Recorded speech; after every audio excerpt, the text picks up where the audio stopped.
Yo, what's up, guys? This is day 3 of the 2-year Bible reading plan.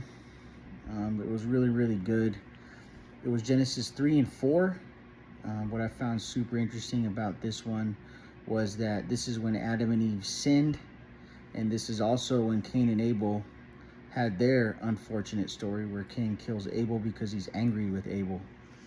But I really wanted to focus on in Genesis chapter 3.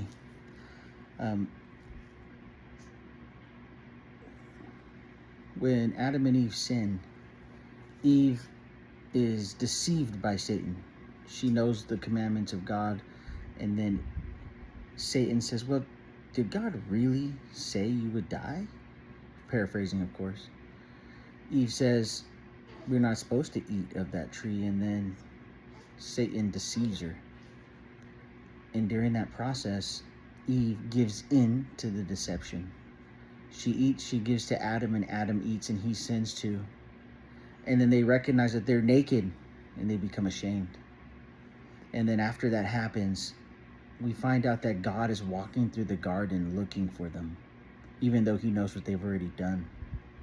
What I find interesting is God is actually walking in the garden. That means their relationship was perfect. But because of their decision now, there's this wedge between them and God.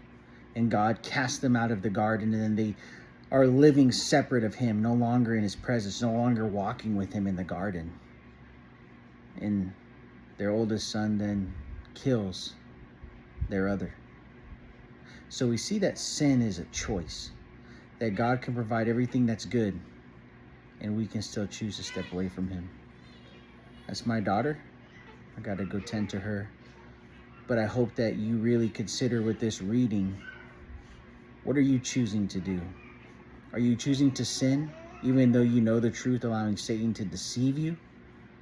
Or are you choosing to walk in his presence? As discussed the previous episode, we don't have to walk in shame and guilt because God rescues us. We don't have to hide. And although God was looking for them in the garden and cast them out, he made his son die on the cross for our sins so we can live with him forever in a garden that's eternal, in his presence forever and ever and ever. I pray that you I